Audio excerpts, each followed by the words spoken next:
O tema que nós vamos conversar agora é novos trabalhadores. Hoje nós tivemos um momento muito bacana com as crianças e guardiões, esses adolescentes e jovens sendo batizados, dizendo publicamente que eles amam e que eles creem no Senhor Jesus. Isso precisa mexer com o nosso coração. Mexe com o teu coração? Ver essa juventude, mexe com o meu coração. Novos trabalhadores. Eu quero pedir para você acompanhar comigo a leitura do texto muito conhecido lá de Lucas 10, 1 a 7. E vamos ler juntos aqui e depois a gente vai olhar para esse texto com muito carinho. O texto diz assim, depois disso, o Senhor designou outros 72 e os enviou 2 a 2 adiante dele a todas as cidades e lugares para onde ele estava prestes a ir. E lhes disse, a colheita é grande, mas os trabalhadores são o quê? Poucos. Você conhece? Portanto, peçam ao Senhor da colheita que mande trabalhadores para a sua colheita. Vão, eu os estou enviando como cordeiros entre lobos. Não levem bolsa, nem saco de viagem, nem sandálias e nem saúdem ninguém pelo caminho. Quando entrarem numa casa, digam primeiro, paz a esta casa. Se houver ali um homem de paz, a paz de vocês repousará sobre ele. Se não, ela voltará para vocês. Fiquem naquela casa e comam e bebam o que lhes derem, pois o trabalhador merece o seu salário. Não fiquem mudando de casa. Queridos, muitos anos atrás, quando eu servia no Rio Grande do Sul como missionário, uma das coisas que eu fazia muito era viajar para o interior do Rio Grande do Sul, lá naqueles lugares onde tem muita plantação. E eu viajava várias vezes por ano para o interior do Rio Grande do Sul. E no caminho, eu ia para algumas cidadezinhas, que eu lembro de uma específica, que eram 14 quilômetros de estrada de terra. 14 quilômetros de estrada de terra e plantação para tudo quanto é lado. Aquela região era uma região muito rica, um povo muito hospitaleiro, muito feliz. Eu gostava muito de estar lá, aquela paisagem era muito bonita, plantação de soja, verdinho, o vento batia, era coisa linda. Só que eu lembro de um ano, em especial, que a paisagem estava diferente. Dirigindo aqueles 14 quilômetros de estrada de terra, você vai devagarzinho num uninho, sem ar-condicionado, aquela coisa toda. Eu notei que aquele ano era diferente, as plantações não estavam verdes. Houve uma grande seca, uma estiagem muito forte naquele ano, e os fazendeiros eles tinham perdido tudo.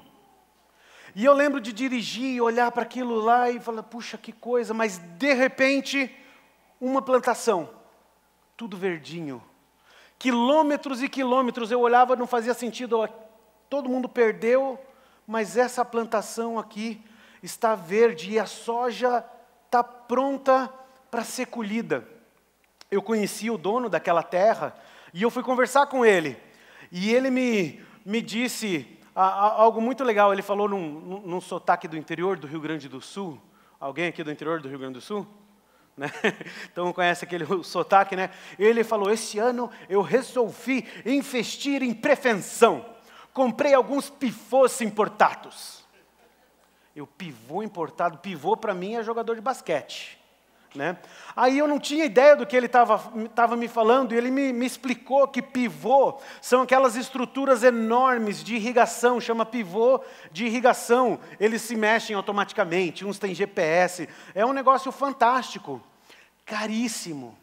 Ele tinha investido em vários desses pivôs de irrigação, e ele contou, a cada um deles custa mais de R$1 milhão, mas ele estava muito feliz. E eu lembro dele falando com sotaque, né? Graças ao pivô, minha colheita está pronta. Graças àquele pivô de irrigação, a colheita estava verde, estava pronta. Queridos, nesse texto que a gente acabou de ler e que nós vamos examinar, Jesus está falando não com o sotaque do interior, mas ele está dizendo, a colheita está pronta. Não existe, na verdade, estiagem seca nenhuma nesse mundo que possa acabar com essa colheita. Porque o pivô de irrigação é o próprio Senhor Jesus. E é Ele que mantém essa lavoura pronta. O dono da lavoura é Deus Pai. Jesus é aquele que mantém a lavoura pronta. E nós quem somos? Nós somos os trabalhadores que colhem. O que Jesus está ensinando aqui é que essa colheita é enorme e os trabalhadores precisam de mais parceiros. Ele está enviando os 72 e dizendo, olha, orem, vocês sozinhos não dão conta. Esse texto demonstra que o ministério desses novos trabalhadores é fundamental na preparação para a vinda de Jesus. Olha o versículo 1 comigo, de Lucas 10. Diz assim, depois disso, o Senhor designou outros 72 e os enviou 2 a 2 adiante dele, a todas as cidades e lugares para onde ele estava prestes a ir. Jesus tinha feito milagres, tinha ensinado, e aí então ele envia esses 72 discípulos para preparar as cidades por onde ele ia passar. Talvez você lembre, tempos depois, lá em Atos, nós vemos que Jesus envia os seus discípulos para preparar o mundo para quê? Para a volta de Jesus. Você lembra de Atos 1, versículo 10? Olha comigo o que diz. E eles, aqueles discípulos, lhe ficaram com os olhos fixos no céu, enquanto ele subia, Jesus subindo aos céus.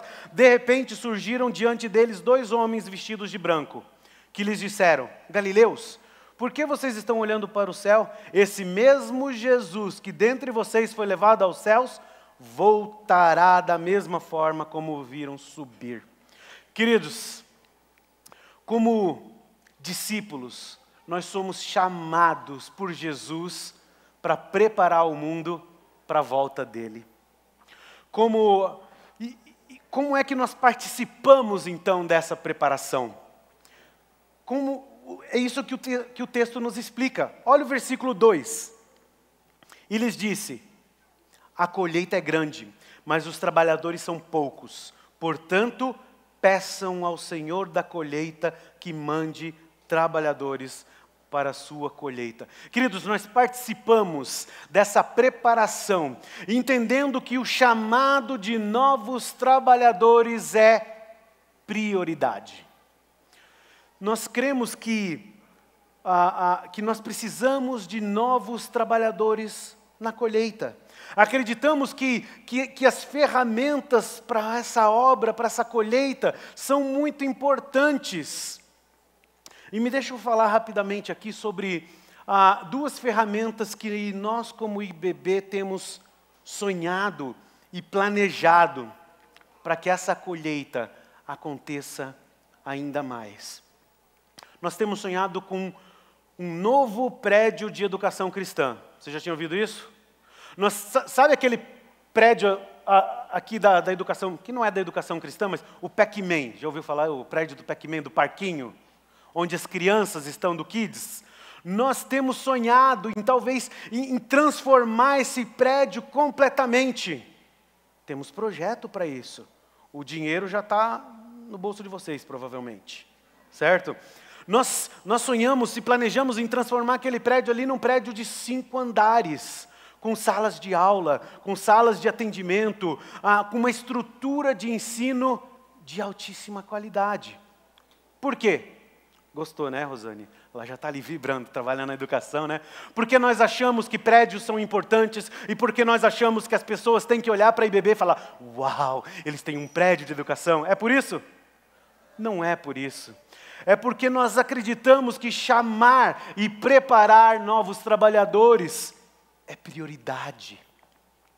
Temos outras ferramentas, como o projeto Líderes Emergentes. Talvez você já tenha escutado sobre isso, mas nós temos incentivado os professores, cada professor, cada educador da igreja, a olhar para as crianças, para os adolescentes, como líderes em potencial.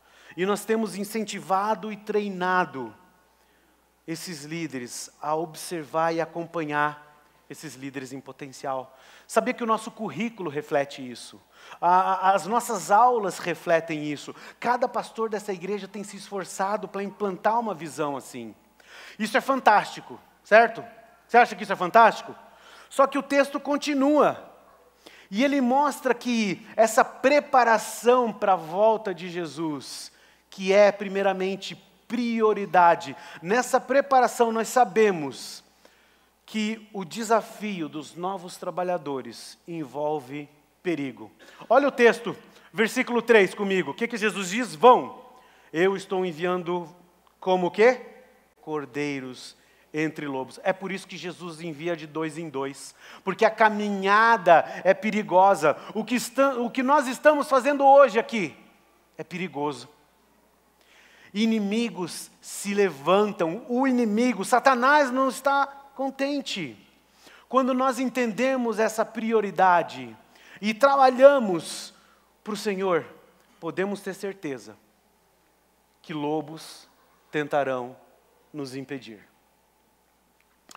Por isso, queridos, nós precisamos caminhar juntos. É por isso que nós viajamos com parceiros. O chamado desses novos trabalhadores é fundamental na preparação para a vinda de Cristo, mas envolve perigo. É por isso que nós acreditamos em PGM, em grupos de discipulados, no Vida na Vida, porque nós precisamos caminhar juntos. O texto continua, olha o versículo 4.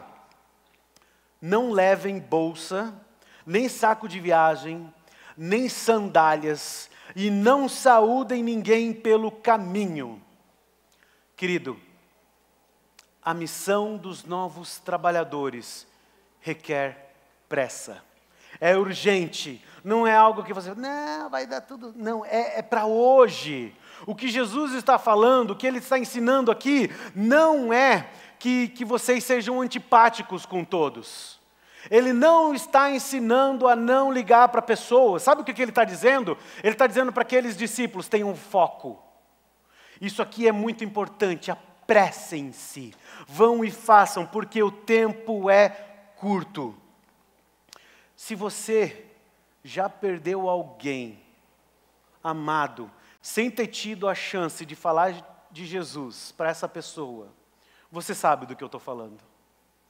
Você sabe o quanto dói saber que existia pressa e eu não fiz o que talvez eu devesse ter feito.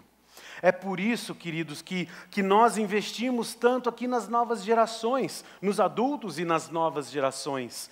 É por isso que nós sonhamos aqui com uma escola de líderes.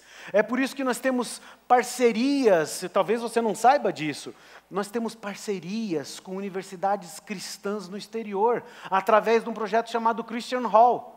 Talvez você nunca tenha escutado isso.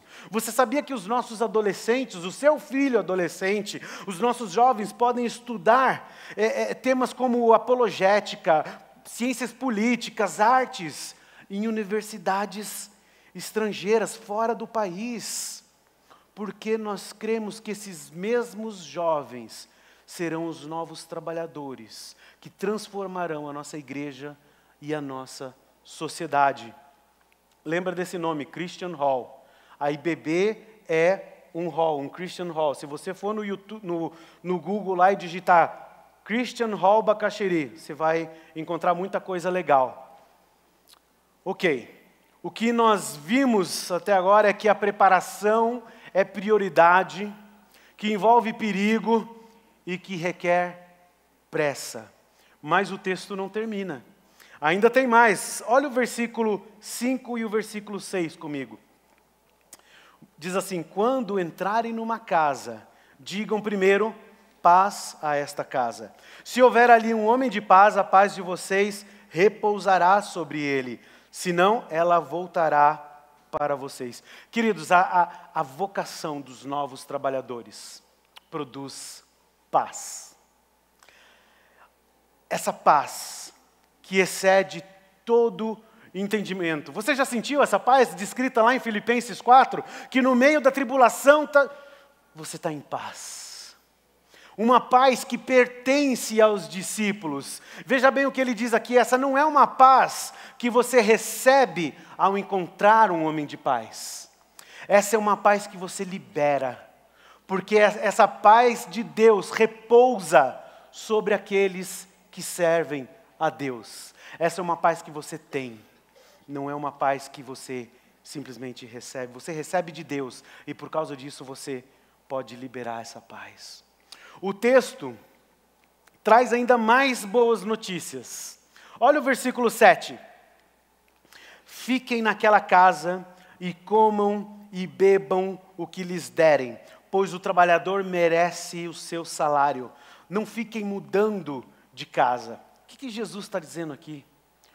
Queridos, o serviço dos novos trabalhadores tem uma garantia fantástica. Garantia de provisão. Se você conhece missionários, já trabalhou no campo missionário, se você é um missionário, você sabe do que eu estou falando. Quando você serve a Deus, nada falta. Porque o nosso Deus é um Deus provedor. Você quer ter paz e provisão? Quem aqui quer ter paz e provisão? Todos nós, certo? Então, o segredo, sabe qual que é o segredo? Sirva ao Deus da paz e da provisão. Porque é Ele que dá paz e provisão. Você concorda comigo que nós temos experimentado isso na nossa igreja? Nada tem faltado. Se você está aqui há muitos anos, percebe o que Deus tem feito nessa igreja. Ele tem provido até agora, e eu tenho certeza, e você tem certeza, que Ele continuará provendo sempre. Eu lembro de algumas situações da igreja que foi difícil financeiramente, mas nada faltou. Queridos, naquele ano de seca que eu contei para vocês, eu conversei muito com o dono daquela terra, daquelas terras que estavam prontas, daquele homem que não perdeu nada. E uma das coisas que eu percebi é que o estilo de trabalhar na lavoura mudou muito. Se você trabalhou na lavoura, se você é fazendeiro, vem de uma zona rural, você sabe do que eu estou dizendo. Antigamente, a gente trabalhava o que era? Enxada, carro de boi, ferramentas manuais, certo? E hoje? Colheitadeiras enormes, certo? Com cabines tecnológicas, ar-condicionado, GPS. Esse homem me mostrou uma dessas colheitadeiras que você sentava, apertava um botão e ela fazia o resto. Uma ferramenta fantástica nas mãos de quem sabe usar. Queridos, a nossa igreja, ela é uma colheitadeira dessas. Eu tenho certeza que se nós trabalharmos juntos, tendo como prioridade o chamado dessa nova geração de trabalhadores, sendo igreja formacional, sendo igreja relacional e sendo igreja missional, nós podemos ser como essa colheitadeira enorme e não como talvez uma enxada na mão de uma criança. Só que para isso nós precisamos de mais discípulos dispostos a pilotar essa grande máquina. A minha oração, como trabalhador que estou nessa seara, é que o dono da lavoura envie mais parceiros. Me envie mais parceiros, porque a colheita, queridos, está pronta. Você concorda que a colheita está pronta? Pergunta para a pessoa do lado, você acha que a colheita está pronta ou não? A colheita está pronta. Mas sabe o que mais? A colheitadeira está à disposição. O desafio é preparar o mundo para Jesus. Você topa? Você topa entrar nisso e dizer, eu estou disposto, eu vou, eu quero fazer parte, eu quero ser um desses trabalhadores. E hoje o meu desafio é bem simples para vocês. Eu tenho 2 desafios muito simples. O primeiro é orar regularmente por novos trabalhadores. Você está disposto a fazer isso? Orar regularmente. Talvez vai ser diariamente, talvez vai ser semanalmente. Mas o meu desafio para você é, você está disposto a orar regularmente? Se sim, eu quero pedir para você fazer uma coisa. Eu quero que você fique de pé. Você pode ficar de pé? E com isso você vai estar dizendo aqui, olha, eu estou disposto a orar. Eu vou orar regularmente. Vai ser semanalmente, vai ser mensalmente, eu vou colocar no meu diário de hora silenciosa, lá todos os dias, eu vou orar por novos trabalhadores. Queridos, Jesus estava pedindo isso para 72 discípulos. Eu imagino que nós temos mais que 72 discípulos aqui, que transformaram, que mudaram esse mundo. Meu segundo desafio, você está disposto? Você quer se colocar à disposição do dono da colheita para trabalhar nessa seara? Eu quero desafiar você que Deus tem falado ao coração. Eu preciso me entregar como trabalhador. Eu quero ser não só um discípulo, mas eu quero ir além. Talvez Deus esteja chamando você para o ministério. Talvez Deus esteja chamando você para o ministério no teu trabalho. Chega de ser agente secreto. Eu vou ser um trabalhador e todo mundo vai saber disso.